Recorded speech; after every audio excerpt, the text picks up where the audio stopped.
மங்களம் Kader YouTube சேனலை சமூக செயல்பாட்டாளர் இமயம் சரவணனை கண்டன உரையை நிறுத்துமாறு கேட்டுக்கொள்கிறேன். குறைந்த அளவேனும்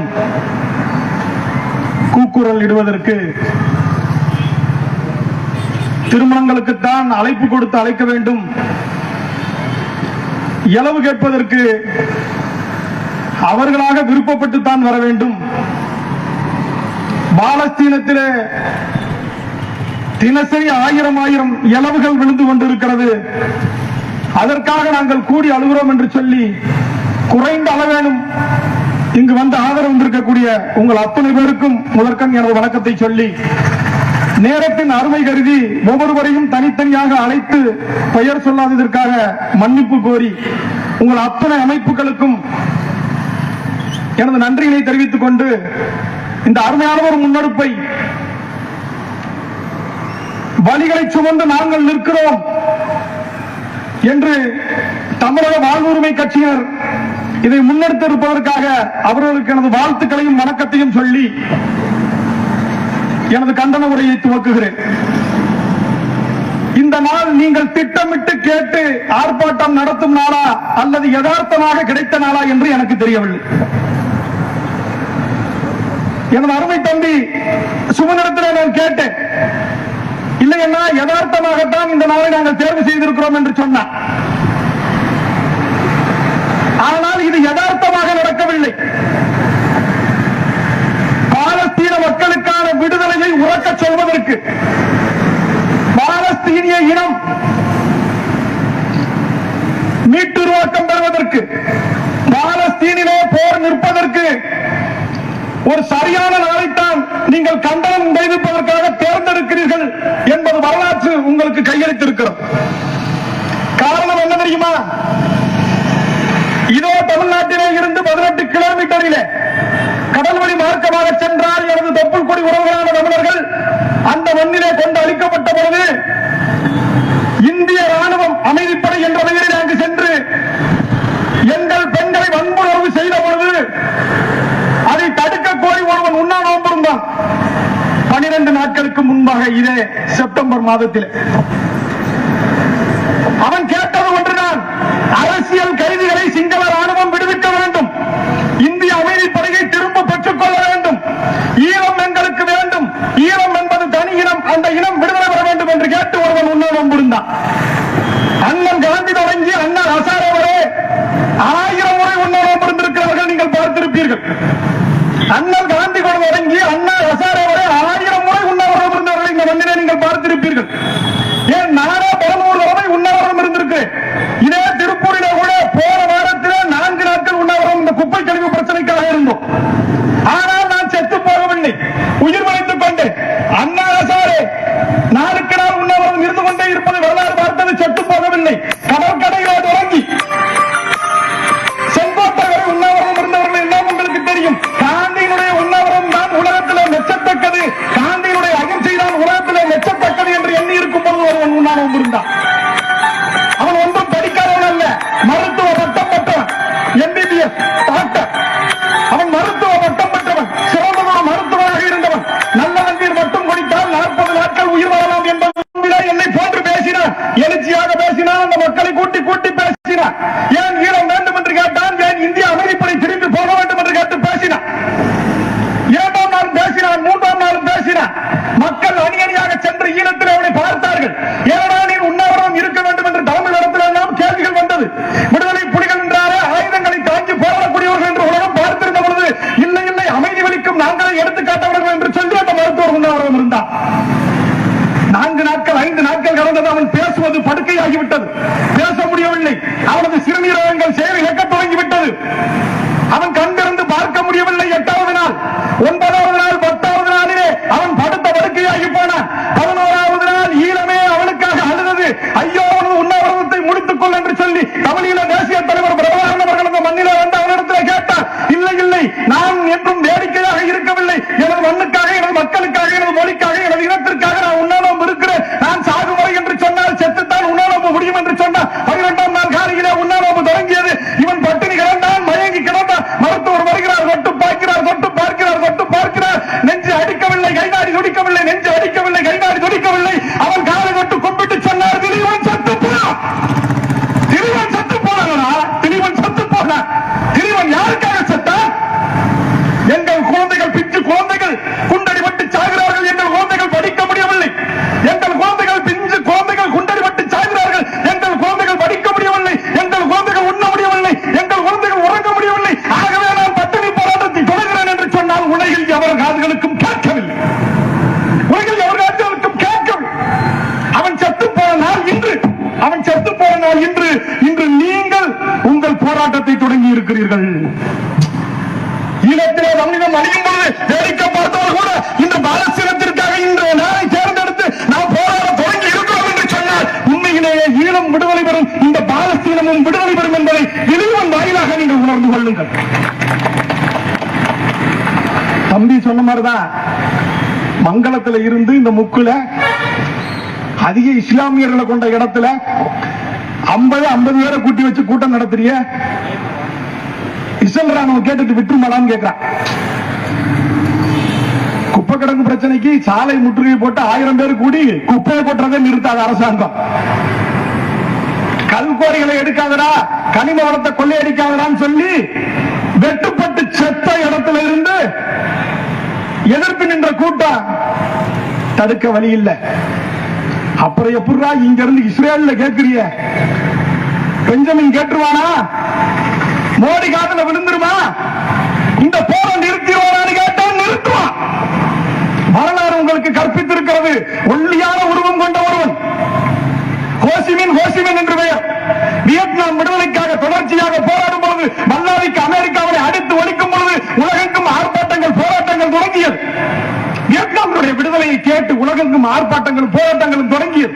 அப்படி தொடங்கும் பொழுது உலகமே உற்று நோக்கி பார்த்தது. போராட்டங்கள் விரிவுபடுத்தப்பட்டது, ஆர்ப்பாட்டங்கள் விரிவுபடுத்தப்பட்டது, பேரணிகள் விரிவுபடுத்தப்பட்டது. இப்படியாக 50 பேரை கொண்டு தொடங்கிய கூட்டம் கடைசியாக அமெரிக்காவிலே 5 லட்சம் பேரோடு ஊர்வலம் சென்று நீ வியட்நாமை தாக்காதே என்று சொல்லி வியட்நாம் போர் நிறுத்தப்பட்ட வரலாறு உங்களுக்கு தெரிந்திருக்கும். கடைசியா எவன் குண்டு போட்டு தாக்குனானா, எவன் அடிச்சு கொண்டுகிட்டு இருக்கானோ, எவன் வல்லாதிக்கத்தை வியட்நாம் மேல செலுத்தினானோ அதே அமெரிக்காவில் அமெரிக்கர்கள் 5 லட்சம் பேர் கூடினார்கள், பேரணி நடத்தினார்கள், கண்டன ஆர்ப்பாட்டங்களை வைத்தார்கள். வியட்நாம் விடுதலை சாத்தியமானது. அதனால் தான் சொல்கிறோம், இது 50 பேர் கொண்ட கூட்டமா, 100 பேர் கொண்ட கூட்டமா? மங்களத்தில் இருந்து கத்துக்கிறோமா? சாமலாபுரத்தில் இருந்து கத்துக்கிறோமா? தேவகோட்டையில் இருந்து கத்துக்கிறோமா? காரைக்குடியில் இருந்து கத்துக்கிறோமா? இந்த மூளை முடுக்கில் நின்று கத்துக்கிறோமா? அனுமதி மறுக்க கெஞ்சி கேட்டு வாங்கி இந்த ஓரத்தில் இருந்து கத்துக்கிறோமா என்றெல்லாம் பார்க்க வேண்டாம். எப்பொழுதுமே ஒரு இனம் ஒடுக்கப்படும் பொழுது பூமியிலே கத்த வேண்டிய கடமை இந்த தமிழர்களுக்கு இருக்கிறது என்ற உணர்வோடு நீங்கள் கத்துங்கள். பாலஸ்தீன மக்களை நாம் வென்றெடுக்க முடியும். 5 வயது குழந்தை வேண்டிய தோள்கள், புத்தக பைகளை சுமக்க வேண்டிய தோள்கள், கையிலே மலர்களை கொண்டிருக்கக்கூடிய பெண் பிள்ளைகள் எல்லாம் கையிலே தட்டுகளை தூக்கி எனக்கு உணவு தாருங்கள் என்று கேட்டு அழுகிறது. ஒருவேளை உணவில்லை, ஒருவேளை உணவில்லை. அந்த உணவை கொடுப்பதற்கு அண்டை நாடுகள் தயாராக இருந்தாலும் அந்த அண்டை நாடுகளில் இருந்து உணவுகளை கொண்டு வருவவர்கள் கூட தாக்கக்கூடிய இஸ்ரேல் எவ்வளவு மோசமானது என்பதை நீங்கள் உணர்ந்து கொள்ளுங்கள்.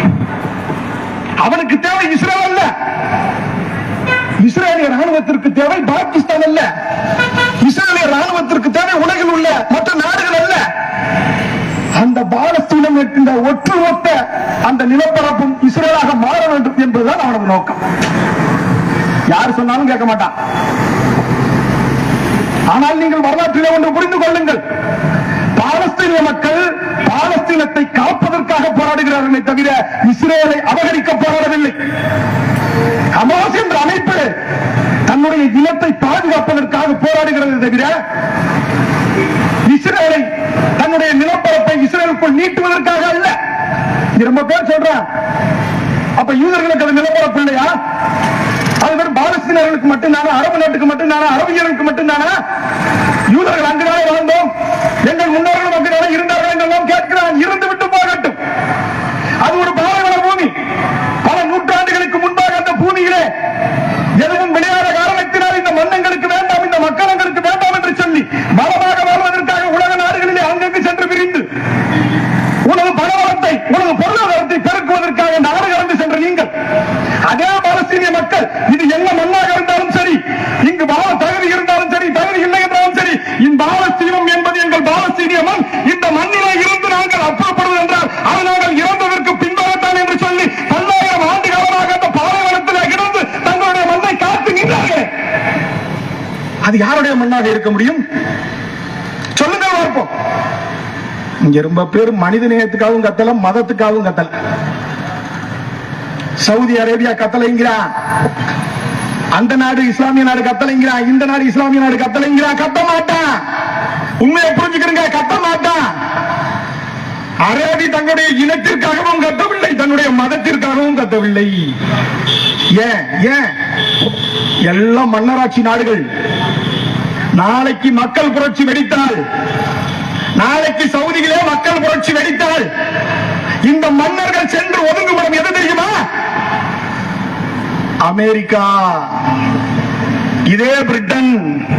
இங்க கொள்ளை அடிச்சுட்டு போறவன், கொலை பண்ணிட்டு போறவன் எப்படி ஓடி போய் அமெரிக்காலையும் பிரிட்டன்லையும் ஒதுங்குறானோ அதே மாதிரி நாளைக்கு அரபு நாட்டை சேர்ந்த மன்னர்கள் எல்லாம், நாளைக்கு அரேபியர்கள், இந்த இஸ்லாமிய நாடுகளை சேர்ந்த மன்னர்கள் எல்லாம் மக்கள் கிளர்ச்சி ஏற்பட்டு தன்னுடைய விடுதலையை கேட்டு அந்த மண்ணிலே இஸ்லாமியர்கள் போராடினார்கள் என்று சொன்னால் இவர்கள் ஓடி சென்று ஒதுங்குவதற்காக, ஓடி சென்று பதுங்குவதற்காக, இதே ராஜ வாழ்க்கையை தொடர்வதற்காக அமெரிக்காவை நக்கிக் கொண்டு தெரிகிறார்கள் என்பதை நீங்கள் உணர்ந்து கொள்ளுங்கள்.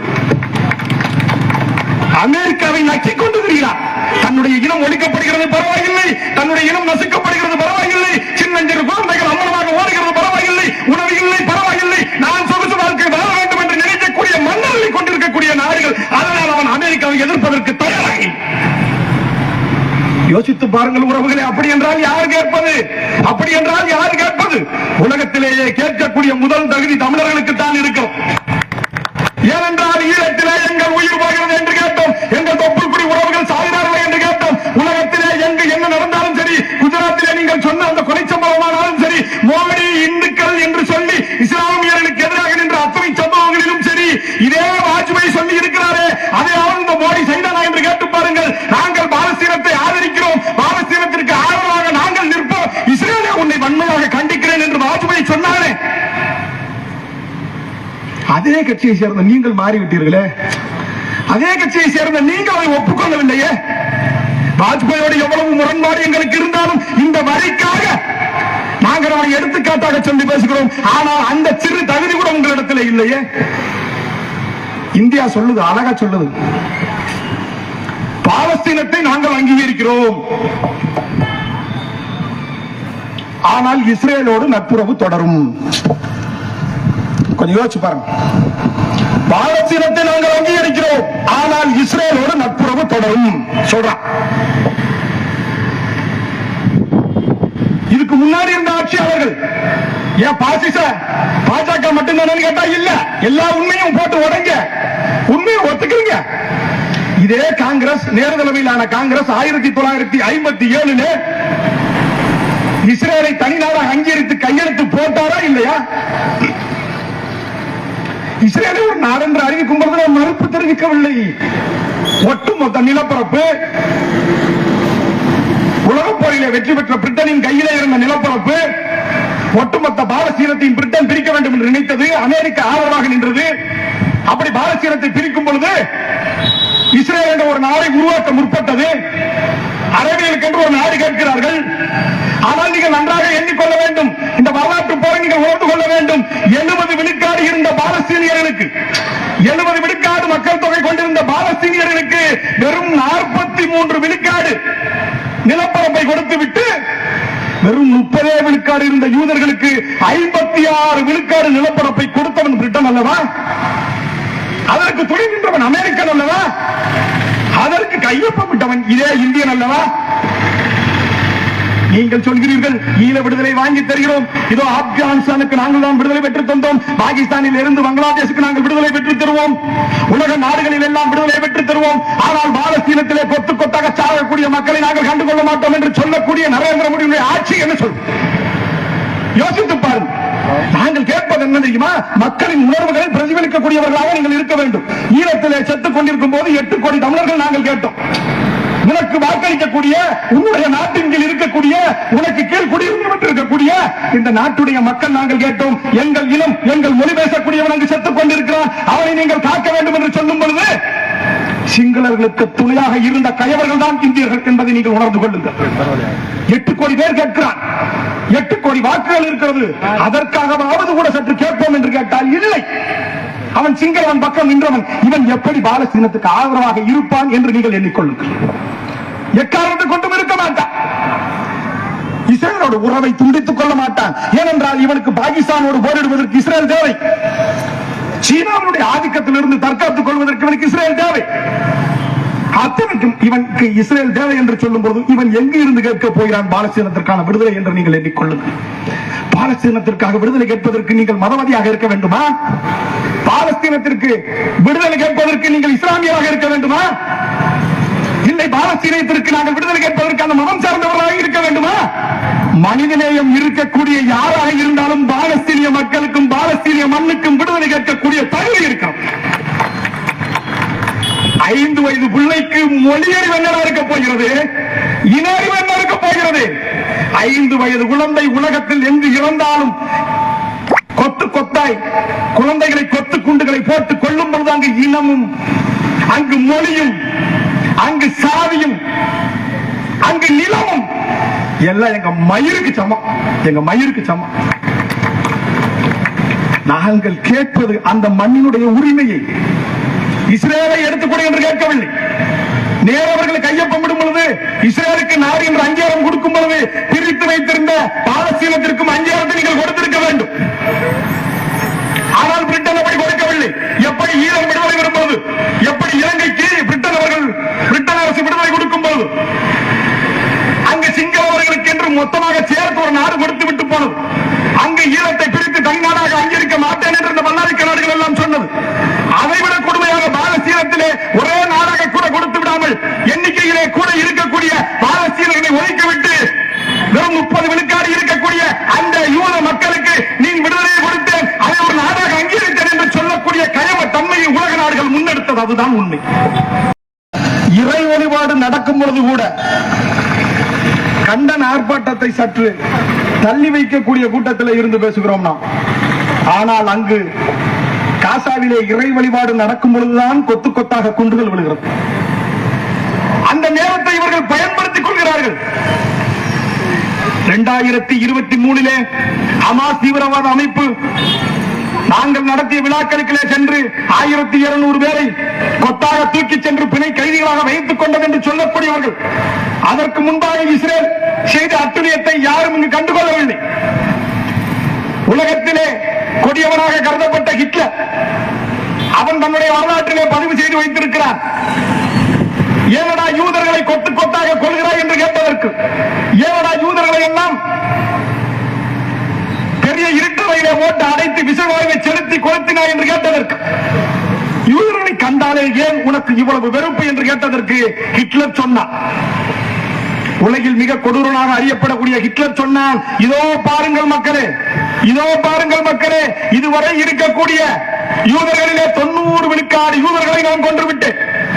உலகத்திலே இருக்கக்கூடிய 90 விழுக்காடு யூதர்களை நான் கொன்றுவிட்டேன். மீதம் இருக்கக்கூடிய 10 விழுக்காடு யூதர்களை நான் விட்டு போகிறேன். ஏனடா விட்டு போகிறேன் என்று கேட்டால் அப்பொழுதுதான் யூதர்கள் எவ்வளவு கொடுமையானவர்கள், ஹிட்லர் செய்தது சரிதான் என்பது உங்களுக்கு புலப்படும் என்று சொன்னான். இன்று பாலஸ்தீனத்திலே கண்கூடாக நாம் பார்த்துக் கொண்டிருக்கிறோம். சொல்வார்கள் வரலாற்றிலே செங்கிஸ்கான் போல் ஒரு கொடுமைக்காரனை பார்க்க முடியாது என்று சொல்வார்கள். வரலாற்றிலே செங்கிஸ்கான் போல் ஒரு கொடுமைக்காரனை பார்க்க முடியாது என்று. செங்கிஸ்கான் இறுதியாக தன்னுடைய சாவை தழுவிக் கொண்டு நிற்கிறான். செங்கிஸ்கானை பற்றி சொல்ல வேண்டும் என்றால் ஒரே ஒரு இடத்திலே சொல்லலாம். அவன் ஆப்கானிஸ்தானுக்காக போர் தொடுத்து போவதற்காக தனது படைகளை அனுப்புகிறான். ஆப்கானிஸ்தானுடைய மன்னன் அந்த படைகளை எல்லாம் வெட்டி வீசி எறிகிறான். தூதுவராக வந்து உடைய தலையை வெட்டி வீசி எறிகிறார். ஆப்கானிஸ்தான் மீது பயங்கர கோபம் வருகிறது. செங்கிஸ்கான் பெரும் பெரும் படையை திரட்டிக் கொண்டு ஆப்கானிஸ்தானுக்குள் நுழைகிறான்.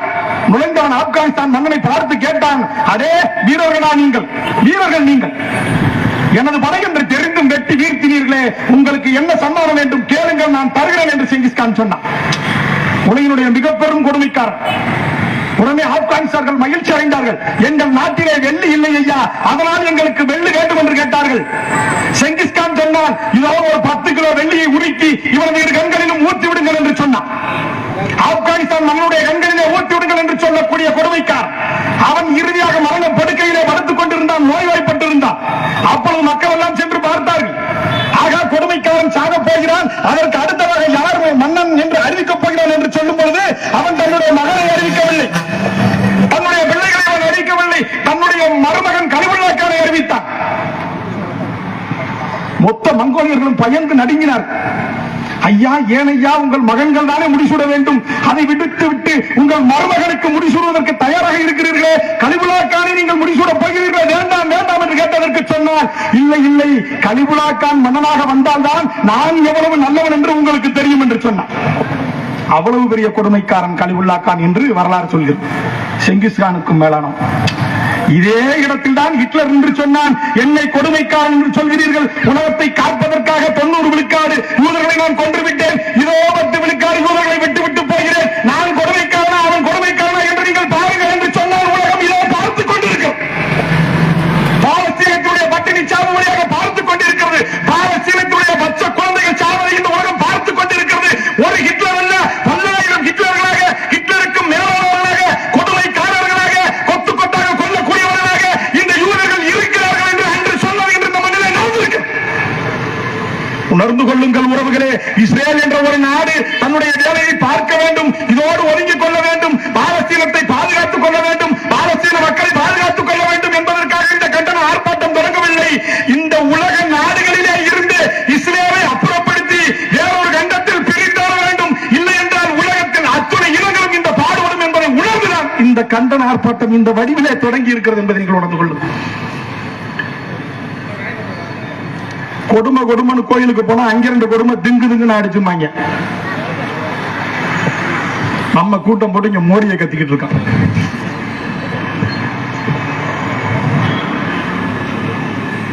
நெதன்யாஹு 10 ஹிட்லர்னா மோடி 100 ஹிட்லர். கண் கூட பார்த்திருக்கான். அவனுக்கு கூட தேசங்கள் எல்லாம் எதிர்ப்பு தெரிவிக்கிறது. இன ரீதியாக அவன் செய்யக்கூடிய கொலைகளை அங்கீகரிக்க மறுக்கிறது. இதே கோத்ரா ரயில் இழப்பில் ஒரு குற்றவாளி கூட இதுவரை கைது செய்யப்படவில்லை. அத்தனை பேரும் விடுதலை செய்யப்பட்டு அவன் குற்றமற்றவன் என்று இந்த உலகம் சொல்கிறது. யோசித்து பாருங்கள். எந்த கொடுமைக்காரன் இடத்துல நாம் போய் கேட்கிறோம்? மொழிய தெரியாதவன் தலையாரி வீட்டுக்குள்ள ஒளிஞ்சதை சொல்லுவாங்கல்ல, கொலகாரன்ட்டே போய் அந்த கொலகாரனை கூப்பிட்டு சொல்லி யாரையும் கொல்ல வேணான்னு கேட்கக்கூடிய கூட்டத்தில் ஒருத்தன் நின்று கத்துறோம். வேற வழி இல்ல, வேற வழி இல்ல. இந்திய தேசத்தில் நாம் அடிமைப்பட்டு கிடக்கிறோம். தமிழீழ தலைவர் பிரபாகரனிடத்திலே கேட்கிறார்கள், திரிகோணமலையை மட்டும் எங்களுக்கு விட்டுவிடு. அமெரிக்கா சொல்ற, திரிகோணமலையை மட்டும் எங்களுக்கு விட்டுவிடு, உனக்கு ஈழத்தை நாங்கள் பெற்றுத் தருகிறோம், இல்லை உனக்கு இலங்கையை வேண்டும் என்றால் பெற்றுத் தருகிறோம் என்று சொன்னார். ஆனால் சொல்ல மறுத்தார். திரிகோணமலையை ஒருவரும் நான் விட்டுக் கொடுக்க முடியாது. ஏனென்றால் திரிகோணமலையை விட்டுக் கொடுத்தால் அது எங்கள் நாட்டுக்கு மட்டும் ஆபத்தல்ல, இந்திய பிராந்தியத்தில் இருந்து ஆசிய கண்டம் முழுமைக்கும் அது ஆபத்தை தரும். அமெரிக்காவை வெளியே போய் என்று சொல்ல வந்தால் தமிழீழ தலைவன் பிரபாகர். ஆனால் அவனை அங்கீகரிக்க மறுந்த கூட்டமாக நாம் போய்விட்டோமே. யோசித்து பாருங்கள், எப்படி இந்த விடுதலையை பெறுவது? அதற்கான உணர்வை எப்படி பெறுவது? இதோ இந்திய விடுதலைக்கான சுதந்திர போராட்டம் நடக்கும் பொழுது வ.உ.சி. இடத்துல ஒரு துறை சென்று கேட்கிறார். இதே கோயம்புத்தூர் சிறையில் கிடக்கும் பொழுது வ.உ.சி. இடத்துல ஒருவன் சென்று கேட்கிறார், ஐயா நீ விடுதலை கேட்கவில்லை என்று சொல், உனக்கு விடுதலை தருகிறேன் என்று சொன்னார். நாட்டிற்கு விடுதலை கேட்கவில்லை என்று சொல், உனக்கு விடுதலை தருகிறேன் என்று சொன்னார். வ.உ.சி. மறுத்தார். இல்லை இல்லை, இந்திய நாட்டிற்கு விடுதலை வேண்டும் என்று கேட்டார். மீண்டும் சொல்கிறார், உனது நாட்டிற்கு விடுதலை வேண்டும் என்று நீ சொன்னால் நீ விடுதலை பெற முடியாது. நாட்டிற்கு விடுதலை கேட்பதை விட்டுவிடு. உனது தாயும் மனைவியும் பிச்சை எடுக்கிறார்கள். செல்வ சீமானாக இருந்தவன் நீ, உனது தாயும் மனைவியும் பிச்சை எடுக்கிறார்கள். உனது வழக்கறிஞர் தொழில் சன்ன சன்னமாக போய்விட்டது. உன்னுடைய பெரும் சொத்துக்கள் எல்லாம் அரசால் அபகரிக்கப்பட்டு விட்டது. ஆகவே நீ விடுதலை கேட்கவில்லை என்று சொல், வ.உ.சி. உன்னை விடுதலை செய்கிறோம் என்று சொல்லும் பொழுது வ.உ.சி. சொன்னார், என் தாயும் பிள்ளையும் பிச்சை எடுக்கலாம், என் தாயும் மனைவியும் பிள்ளையும் பிச்சை எடுக்கலாம், ஒருவரும் என் தாய்நாடு பிச்சை எடுக்க கூடாது என்று சொல்ற வ.உ.சி. அவனை அங்கீகரிக்க மறுத்த கூட்டமாக போய் நின்றாங்க. வ.உ.சி. தான் ஒரு கூட்டத்திலே சொன்னால், வ.உ.சியும் சுப்பிரமணிய சிவமும் பேசினால் எப்படி இருக்கும் என்று சொல்வார்கள். சுப்பிரமணிய சிவம் பேசினால் எப்படி இருக்கும், வ.உ.சி. பேசினால் எப்படி இருக்கும் என்று சொல்லும் பொழுது வ.உ.சி. தெளிந்த நீரோடை போல் பேச்சை தொடங்குவாரால் போக போக போக போக ஒரு காட்டாட்டு வெள்ளம் போல் அடித்துக் கொண்டு கடல் அறையை போல் பொங்கு நுரையாக பேசுவார். அப்படி என்றால் சுப்பிரமணிய சிவம் எப்படி பேசுவார் என்று கேட்டால், சுப்பிரமணியம் சிவம் பேசினால் சபமும் எழுந்து நிற்கும் என்று சொல்லும்படியாக பேசுவார். அப்படி இருவரும் பேசி பேசி பேசி விடுதலை கேட்டார்கள். அப்படி விடுதலை கேட்கும் போது வ.உ.சி. சொன்னார், இந்த கப்பலை மட்டும் நாம் வாங்கிவிட்டால், இந்த கப்பலை மட்டும் நாம் வாங்கிவிட்டால் வெள்ளையர்கள் மூட்டை முடிச்சதை கட்டிக்கொண்டு வீதியிலே போக வேண்டியதான் என்று சொல்லும் போது கீழே இருந்த சுப்பிரமணிய சிவம் மேலே இருந்து வந்து சொன்னாராம், அது இந்த மூட்டை முடிச்சுகளை கட்டிக்கொண்டு போவது, அது அங்கிருந்து செய்வோம் சொன்னான். இதை ஏன் சொல்கிறேன் தெரியுமா?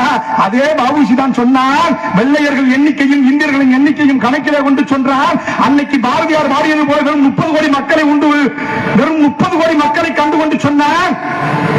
நன்றாக யோசித்து பாருங்கள் மக்களே, நன்றாக யோசித்து பாருங்கள். பாபுஜி சொல்றார், நீங்கள் இந்திய விடுதலையை யாரிடமும் கேட்க தேவையில்லை, இங்கிலாந்து இடத்துல கேட்க தேவையில்லை, அனைவரும் ஒரே இடத்திலே ஒருங்கே நின்று நீங்கள் காரி உமிழ்ந்தால் உங்களுக்கு விடுதலை கிடைக்கும் என்று சொன்னார்.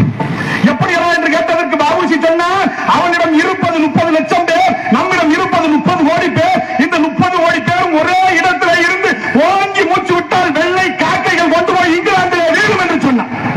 வெள்ளை காக்கைகள் இங்கிலாந்திலே போய் வீழும் என்று சொன்னார். அதே பாபுஜி சொன்னால், என்ன செய்வது, என்ன செய்வது, என்னடா செய்வது, அனைவருக்கும் ஒரே நேரத்தில் மூச்சு விட தெரியவில்லை என்று சொன்னார். அதைத்தான் நாங்கள் சொல்கிறோம். இப்போது நீங்கள் கேட்பதை அங்கு 50ஆக இருந்து கேட்பதை, இங்கு 100ஆக இருந்து கேட்பதை, அங்கே 500ஆக இருந்து கேட்பதை, நாளை திருப்பூரிலே 1000ஆக இருந்து கேட்பதை, நாளை தேவகோட்டையிலே 2000ஆக இருந்து கேட்பதை, ஒட்டுமொத்தமாக சேர்த்து கோடியாக நின்று கேட்டால் இஸ்ரேல் இந்த மண்ணிலே வீழும், பாலஸ்தீனம் இந்த மண்ணிலே எழும், பாலஸ்தீன மக்கள் இந்த மண்ணிலே எழுவார்கள் என்பதை நீங்கள் உறுதிபட தெரிவித்துக் கொண்டு சிலம்புகள் தமிழா சிலம்புகள் சிலம்புகள் செத்தப்பிலம். நன்றி. Man palang padaryo